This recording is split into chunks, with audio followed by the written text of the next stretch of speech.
Quantas vezes você se sentiu um fracassado, como se suas fraquezas, erros e limitações fossem provas de que Deus não poderia usar alguém como você?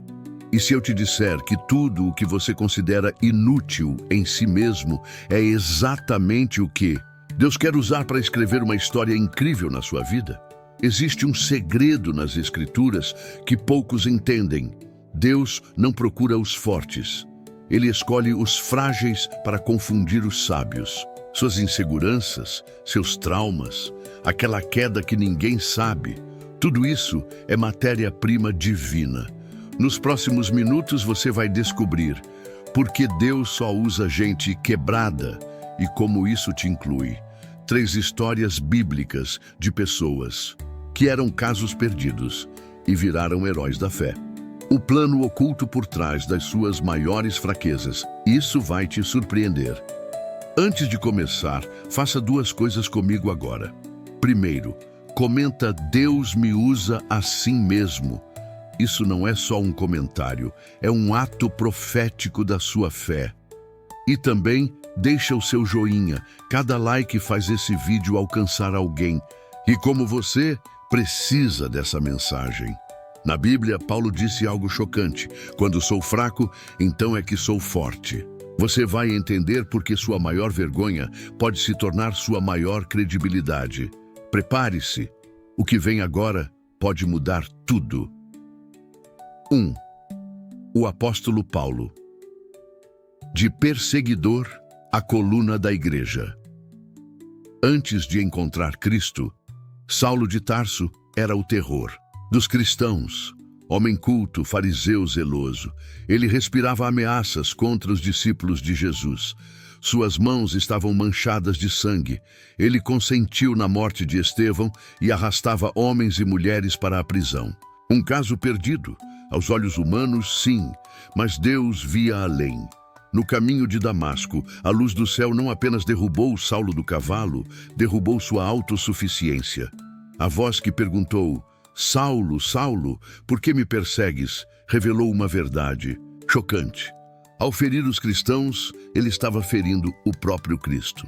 Aquele encontro transformou o maior inimigo da igreja no seu maior missionário. Mas aqui está o detalhe mais impressionante. Deus não limpou Paulo antes de usá-lo. Ele o chamou no meio da sua violência. Não esperou que Saulo se tornasse santo. O fez santo através do chamado. A graça não é um prêmio para os purificados, mas o poder que purifica os quebrados. Paulo mesmo confessou: "Cristo Jesus veio ao mundo para salvar os pecadores, dos quais eu sou o principal". 1 Timóteo, capítulo 1, versículo 15. Ele não escondeu seu passado, usou-o como prova viva do poder transformador de Deus.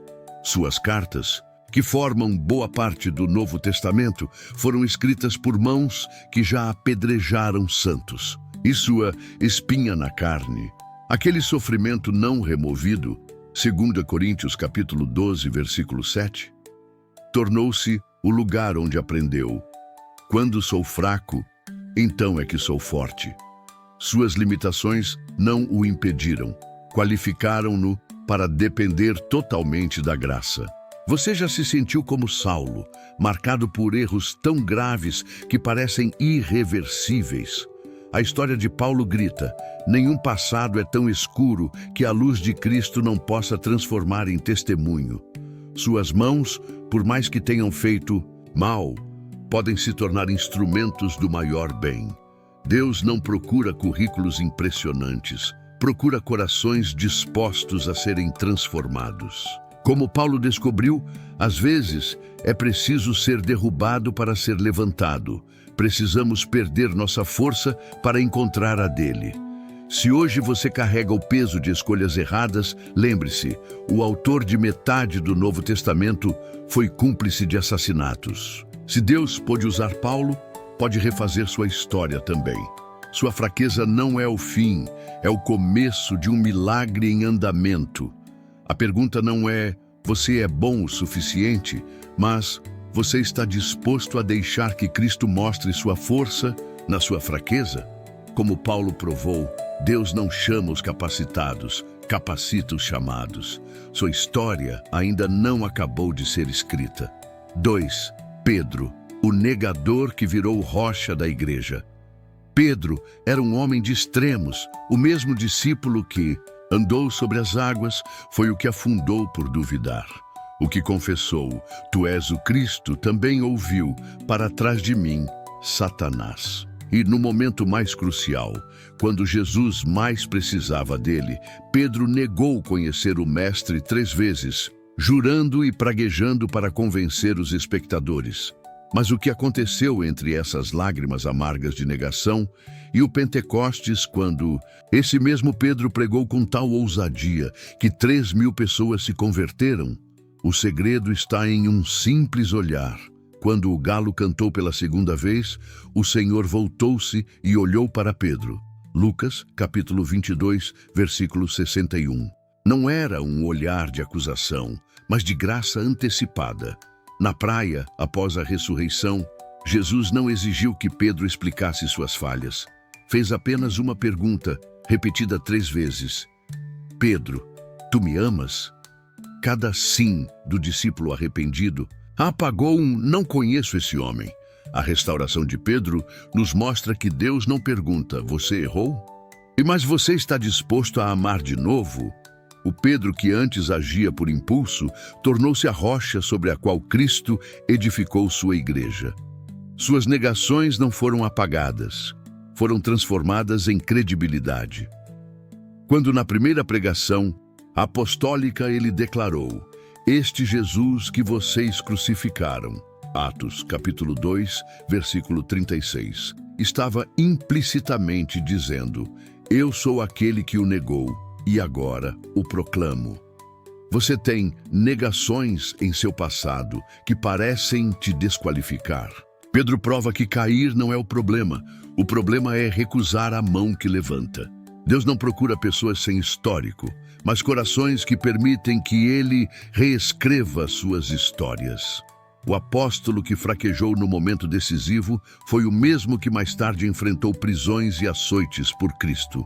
Suas cicatrizes, antes marcas de vergonha, tornaram-se selos de autenticidade. Como Pedro descobriu, às vezes precisamos conhecer o fundo do poço para apreciar a altura da graça.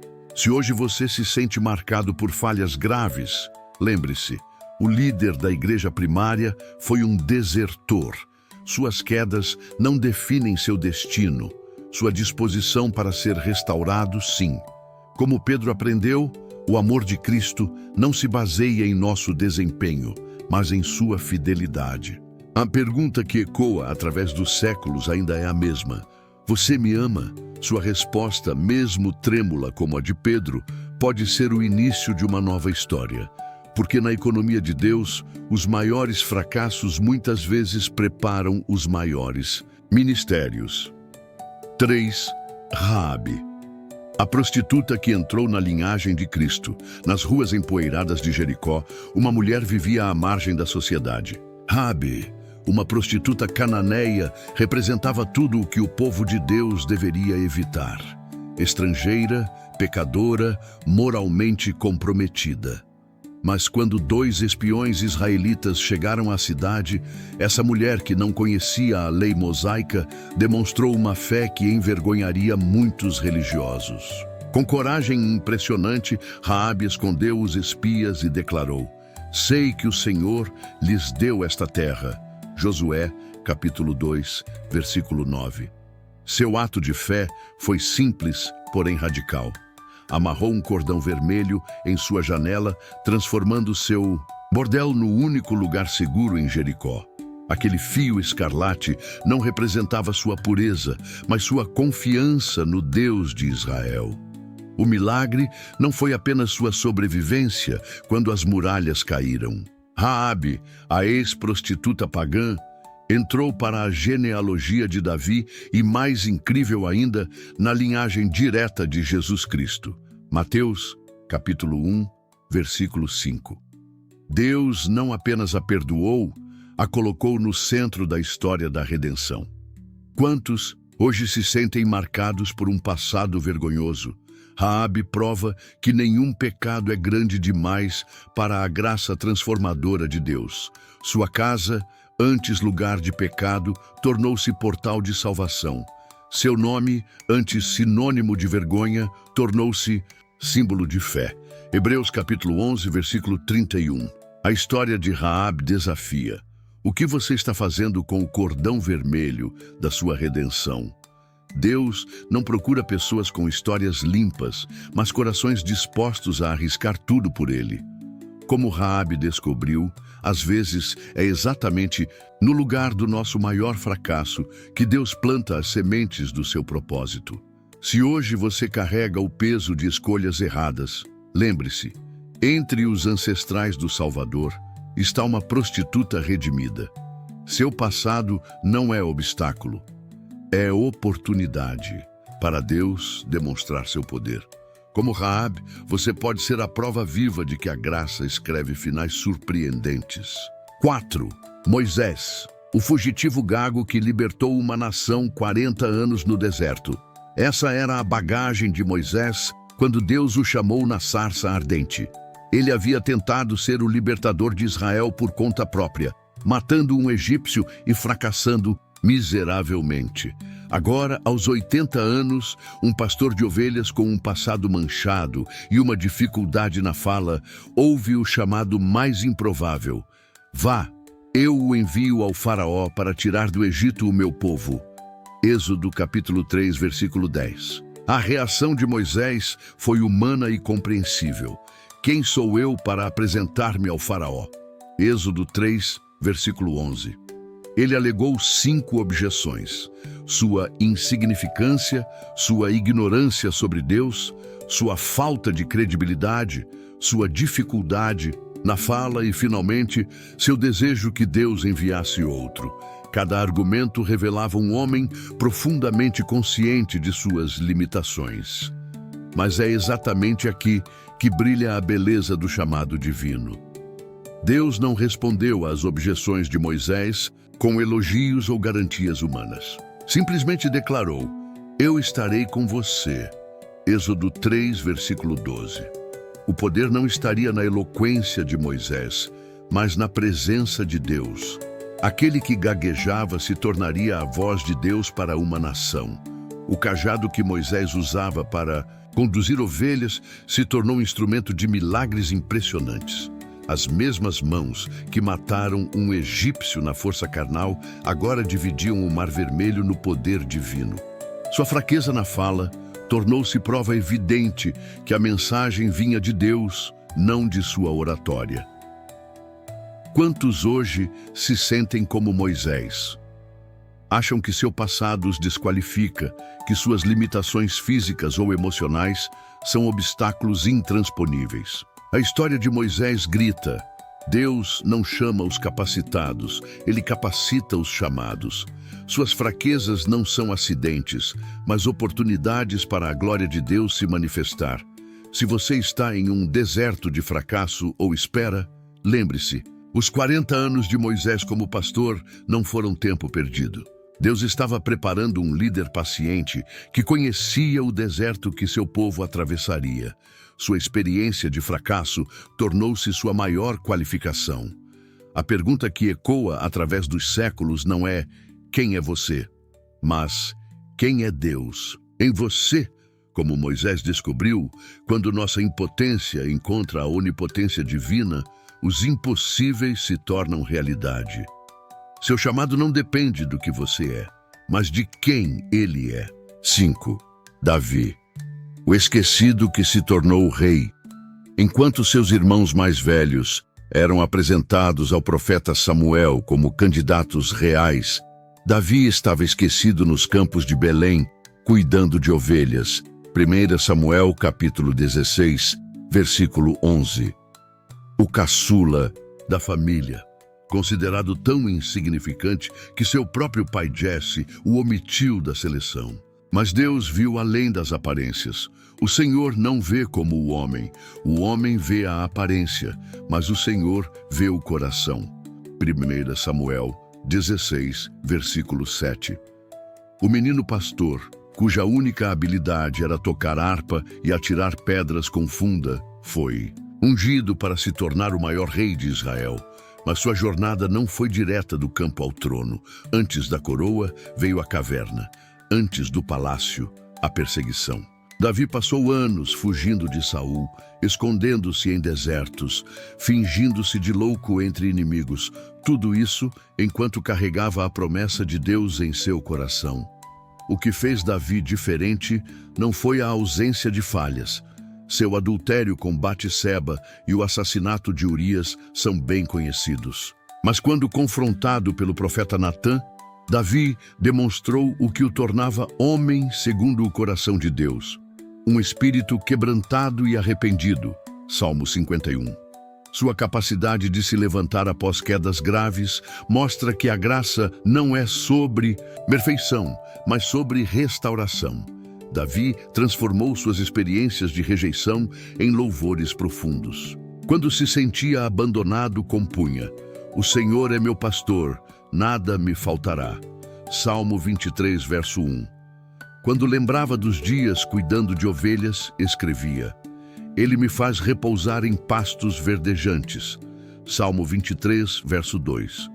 Suas fraquezas se tornaram canais para expressar a grandeza de Deus. Quantos hoje se sentem esquecidos em seus campos de Belém?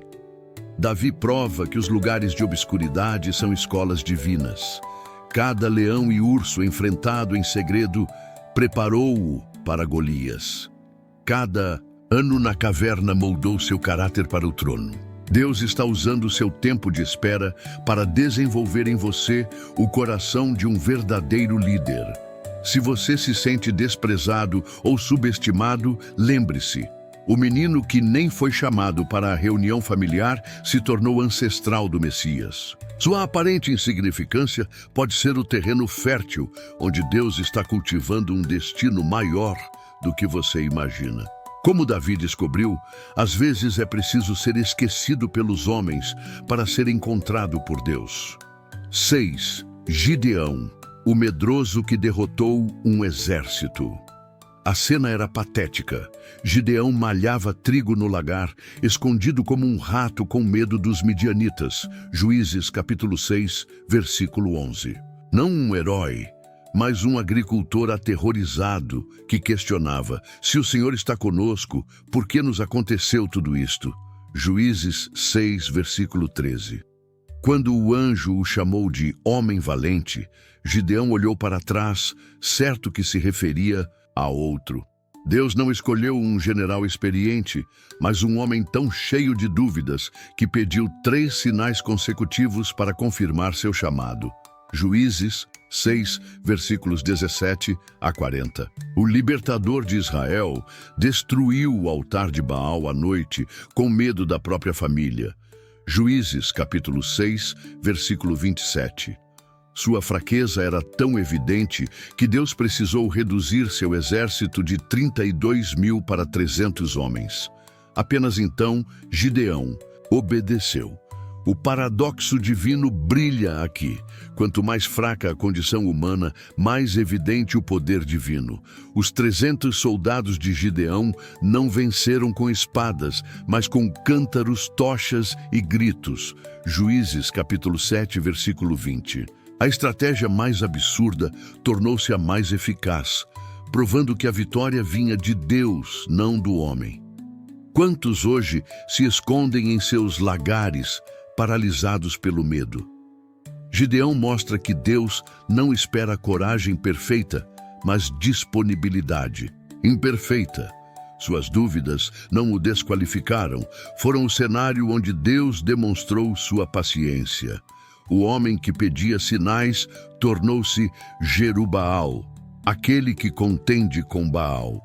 Se você se sente inadequado para a missão que Deus colocou em seu coração, lembre-se: o general mais improvável da Bíblia começou escondido, terminou vitorioso. Suas desvantagens não são acidentes, são oportunidades para Deus mostrar sua força. Como Gideão descobriu, às vezes é preciso ser reduzido a quase nada para experimentar o tudo de Deus. A lição permanece: Deus não chama os capacitados, capacita os chamados. Suas fraquezas não são obstáculos ao plano divino, mas os materiais brutos que ele usa para construir milagres. O medroso que duvidava tornou-se prova viva de que um homem mais Deus é maioria absoluta. 7. A mulher samaritana, de rejeitada a evangelista. No poço de Sicar, ao sol do meio-dia, uma mulher se aproximou com passos hesitantes. João capítulo 4, versículos 6 e 7. A hora incomum revelava seu isolamento. Ela vinha quando ninguém mais vinha, evitando olhares de reprovação. 5 casamentos fracassados, um relacionamento irregular, uma vida marcada por rejeições. Mas Jesus, rompendo todas as barreiras culturais e religiosas, escolheu justamente ela para a revelação mais profunda. Eu sou o Messias. João 4, versículo 26. O diálogo começou com um pedido simples. Dê-me um pouco de água. João 4, versículo 7. Nessa aparente banalidade, Cristo quebrou preconceitos seculares. Um judeu pedindo ajuda a uma samaritana impura. Quando ela tentou desviar para discussões teológicas, Jesus gentilmente trouxe à tona sua realidade dolorosa. Vá, chame seu marido. João 4, versículo 16. Não para condená-la, mas para oferecer a água viva que saciaria sua sede de aceitação. A transformação foi instantânea. A mulher que escondia sua vergonha agora corria para a cidade anunciando: venham ver um homem que me disse tudo o que eu já fiz. João 4, versículo 29. Sua maior humilhação tornou-se sua maior credibilidade. Os samaritanos creram não apenas por seu testemunho, mas porque encontraram pessoalmente o Cristo que ela lhes apresentou. João, capítulo 4, versículos 39 a 42. Quantos hoje evitam comunidades de fé por se sentirem julgados em seus fracassos relacionais? A samaritana prova que Jesus não procura pessoas com histórias perfeitas, mas corações sedentos por verdade. Sua conversão não exigiu penitências preliminares, apenas aceitação da graça oferecida. Se você carrega o peso de relacionamentos fracassados ou decisões equivocadas, lembre-se, a primeira pessoa a quem Jesus se revelou claramente como Messias foi uma mulher de moral questionável. Suas cicatrizes emocionais, quando trazidas à luz de Cristo, podem se tornar seus maiores pontos de conexão com outros feridos. Como ela descobriu? Às vezes é no poço da nossa maior vergonha que encontramos o dom mais puro de Deus. A mulher samaritana deixou seu cântaro, símbolo de sua busca incessante por aceitação, porque encontrou em Cristo o que nenhum relacionamento humano poderia dar. Seu testemunho nos desafia. O que você está disposto a abandonar ao encontrar a água viva que jorra para a vida eterna? 8. Zaqueu, o traidor que se tornou exemplo de graça. No meio da multidão que cercava Jesus em Jericó, havia um homem que todos evitavam. Zaqueu, o chefe dos cobradores de impostos, não era apenas um funcionário do governo romano, era um traidor do seu próprio povo, enriquecendo às custas dos seus conterrâneos. Lucas, capítulo 19, versículo 1 e 2. Sua baixa estatura física era o menor dos seus defeitos aos olhos da sociedade. Mas algo extraordinário aconteceu quando Jesus parou sob a árvore onde Zaqueu se escondia e disse: Zaqueu, desça depressa, pois hoje devo ficar em sua casa. Lucas 19, versículo 5. Essa simples declaração abalou Jericó mais que qualquer terremoto. O mestre mais famoso da Galileia escolheu justo a casa do pior pecador da cidade. A resposta de Zaqueu foi revolucionária. Senhor, eu dou a metade dos meus bens aos pobres, e se roubei alguém, devolverei 4 vezes mais. Lucas 19, versículo 8. Observe, Jesus não havia exigido nada. A graça genuína sempre produz frutos de arrependimento. Zaqueu não estava comprando sua salvação, estava respondendo ao amor incondicional que havia recebido. Este episódio destrói dois mitos perigosos, que certos pecados são grandes demais para serem perdoados e que precisamos nos consertar antes de sermos aceitos por Deus. Jesus declarou: "Hoje houve salvação nesta casa." Lucas 19, versículo 9. Não depois que você provar que mudou, mas imediatamente. Quantos hoje se sentem como Zaqueu, marcados por seus erros, considerados casos perdidos pela sociedade? Sua história prova que ninguém está além do alcance da graça transformadora. Seu sicômoro, aquele lugar onde você se esconde para ver Jesus sem ser notado, pode ser justamente o local onde Cristo decidirá hospedar-se hoje. Zaqueu nos ensina que o verdadeiro arrependimento não é condição para encontrar Cristo, mas a consequência natural desse encontro. Sua generosidade não foi uma tentativa de ganhar o favor divino, mas a resposta alegre a um favor já recebido de graça. Quando você duvida que Deus possa usar sua vida, lembre-se, o homem que a Bíblia apresenta como modelo de conversão era um traidor do seu próprio povo. Seu passado não define seu destino mais do que a profissão de Zaqueu definiu o dele. Como ele descobriu, às vezes é justamente quando nos sentimos mais indignos que a graça nos alcança de maneiras mais surpreendentes. Hoje Jesus ainda procura os Zaqueus, não para condenar, mas para transformar. Seu coração, com todas suas imperfeições, pode ser a próxima casa que ele escolherá transformar em testemunho vivo. Como Zaqueu provou, nenhuma árvore é alta demais, nenhum pecado profundo demais, quando o Redentor decide visitar sua vida. 9. A viúva de Sarepta, quando o último pão vira provisão eterna. A cena era de partir o coração. Uma viúva pobre recolhia gravetos para preparar o que acreditava ser sua última refeição. 1 Reis, capítulo 17, versículos 10 a 12. A seca severa havia esgotado todos os seus recursos, e agora ela e seu filho estavam prestes a morrer de fome. Quando o profeta Elias pediu água e pão, sua resposta revelou o desespero.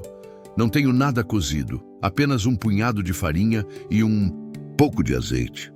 Comermos e depois morreremos." 1 Reis 17, versículo 12.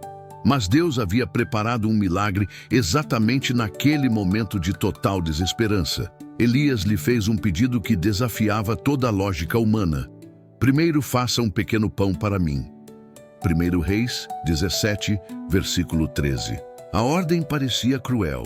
Pedir que uma mãe faminta desse seu último alimento a um estranho. Mas escondia uma profunda lei espiritual.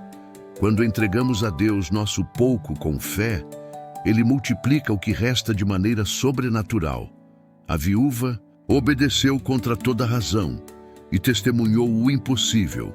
A farinha não se esgotou e o azeite não faltou, conforme a palavra do Senhor proferida por Elias. Esse 1 Reis 17, versículo 16. Mas o milagre não parou aí. Quando seu filho adoeceu e morreu, essa mesma mulher que experimentara a provisão diária enfrentou a prova final de fé. 1 Reis 17, versículos 17 e 18. Elias orou e Deus ressuscitou a criança, o primeiro milagre bíblico de ressurreição realizado para uma mulher estrangeira. Esta história desafia todas nossas expectativas. Deus escolheu uma viúva, a classe mais vulnerável, em território pagão, não em Israel, durante a pior seca, para provar que nenhuma situação é sem esperança para sua providência. Quantos hoje se veem como a viúva, com apenas um punhado de farinha restante em suas vidas? Talvez nas finanças, saúde, relacionamentos ou fé espiritual. A lição é clara. Quando oferecemos a Deus nosso pouco, por mais insignificante que pareça, ele o transforma em abundância sobrenatural. A viúva de Sarepta ensina que fé não é ausência de medo, mas obediência apesar do medo. Ela não sabia como sobreviveria no dia seguinte, mas cada manhã encontrava farinha e azeite suficientes para aquele dia. Assim age Deus frequentemente. Não nos dá estoque para anos, mas graça diária para o próximo passo. Quando você acha que não tem recursos, talentos ou forças suficientes para o chamado de Deus, lembre-se, o Senhor é especialista em milagres com quase nada. Sua aparente falta não é obstáculo ao seu plano, mas a oportunidade perfeita para sua glória se manifestar. Como a viúva descobriu, às vezes precisamos arriscar nosso último pedaço de pão para experimentar a providência divina. Seu pote de azeite, aquela habilidade, recurso ou talento que parece insignificante, pode ser o instrumento que Deus quer usar para um milagre contínuo. Como a viúva de Sarepta provou, quando estamos dispostos a dar a Deus nosso último, Ele transforma nossa história em testemunho que nutrirá gerações. 12. Timóteo, o jovem frágil que fortaleceu a igreja. Timóteo era um jovem de saúde frágil. 1 Timóteo capítulo 5, versículo 23. Naturalmente tímido ao ponto de Paulo precisar exortá-lo. Deus não nos deu espírito de covardia. 13. Timóteo, capítulo 1, versículo 7. Filho de mãe judia e pai grego. Atos, capítulo 16, versículo 1. Carregava o conflito de uma identidade dividida entre duas culturas. Apesar disso, esse jovem aparentemente inadequado tornou-se um dos principais colaboradores de Paulo e destinatário de duas epístolas que entraram para o cânon bíblico. O que torna a história de Timóteo tão especial é como Deus transformou suas aparentes fraquezas em pontos fortes. Sua natureza sensível, que poderia ser vista como desvantagem no ministério, tornou-o especialmente apto para pastorear com empatia a igreja em Éfeso. Paulo o chamou de verdadeiro filho na fé. 1 Timóteo 1, versículo 2, reconhecendo nele não um líder carismático, mas um discípulo fiel e consistente. Deus não chamou Timóteo apesar de suas limitações, mas através delas. Sua vulnerabilidade o tornava dependente do Senhor, de modo que o poder manifestado fosse claramente divino e não humano. Quando Paulo escreveu, "Ninguém despreze a tua juventude", 1 Timóteo 4, versículo 12, estava destacando que justamente sua frescura e falta de cinismo eram qualidades preciosas para o ministério. Quantos jovens hoje se sentem desqualificados para servir a Deus por se considerarem inexperientes ou fracos demais? Timóteo prova que o Senhor não procura os capacitados, mas capacita os chamados. Suas inseguranças não eram obstáculos, eram espaços vazios que Deus preencheu com sua graça. A verdadeira força de Timóteo estava em sua autenticidade. Paulo testemunhou: "Não tenho ninguém que, como ele, tenha interesse sincero pelo vosso bem-estar."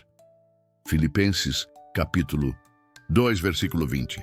Sua fidelidade nas pequenas coisas o tornou confiável para responsabilidades maiores. Enquanto outros buscavam glória pessoal, Timóteo aprendeu que o verdadeiro ministério nasce de um coração que não busca a si mesmo. Se você duvida de seu valor no reino, lembre-se, Deus escolheu um jovem inseguro e frequentemente doente para pastorear uma das igrejas mais importantes do primeiro século. Suas limitações podem ser o terreno fértil onde o Senhor está cultivando uma liderança autêntica e compassiva. Como Timóteo descobriu, às vezes é justamente a consciência de nossa fragilidade que nos torna instrumentos eficazes da graça divina. Hoje, sua juventude, seja de idade ou espiritual, não é limitação, mas oportunidade. Como Timóteo demonstrou, Deus não procura super-homens, mas corações dispostos a crescer no serviço. Seu caminho pode não ser espetacular, mas a fidelidade nas pequenas coisas escreve histórias eternas. O ministério que parece insignificante hoje pode estar preparando você para influenciar gerações futuras, assim como as cartas a Timóteo continuam guiando a igreja 2 milênios depois. Conclusão: quando a fraqueza se torna palco da glória divina. Você chegou até aqui, e isso não é coincidência.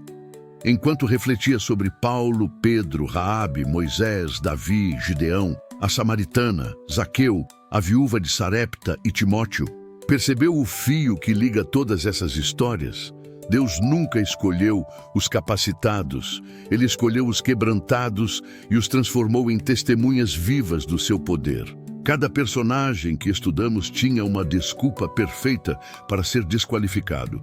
Paulo perseguiu a igreja. Pedro negou Cristo. Raabe era uma prostituta. Moisés era gago e assassino. Davi cometeu adultério. Gideão era medroso. A samaritana teve 5 maridos. Zaqueu era traidor do seu povo. A viúva estava na miséria. Timóteo era jovem e doente. Mas em cada caso, Deus não viu obstáculos, viu oportunidades. Suas fraquezas não eram defeitos, mas os lugares perfeitos para a graça brilhar. Como Paulo declarou: quando sou fraco, então é que sou forte. 2 Coríntios capítulo 12, versículo 10. Agora é sua vez de responder. 1. Deixe nos comentários: minha fraqueza, sua glória. Esta não é apenas uma frase, mas uma declaração de que você está disposto a ser usado por Deus exatamente como está. 2. Compartilhe este vídeo com alguém que precisa ouvir que Deus usa os quebrados. 3. Se inscreva e ative o sininho para não perder os próximos estudos transformadores. Versículo final para meditar. Mas Deus escolheu as coisas loucas do mundo para envergonhar os sábios, e escolheu as coisas fracas do mundo para envergonhar as fortes. 1 Coríntios, capítulo 1, versículo 27.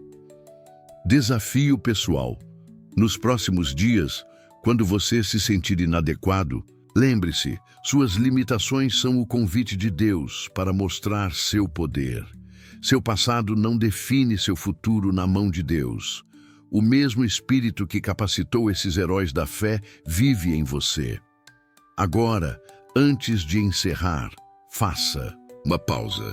Fique em silêncio por 1 minuto e ouça a música de fundo.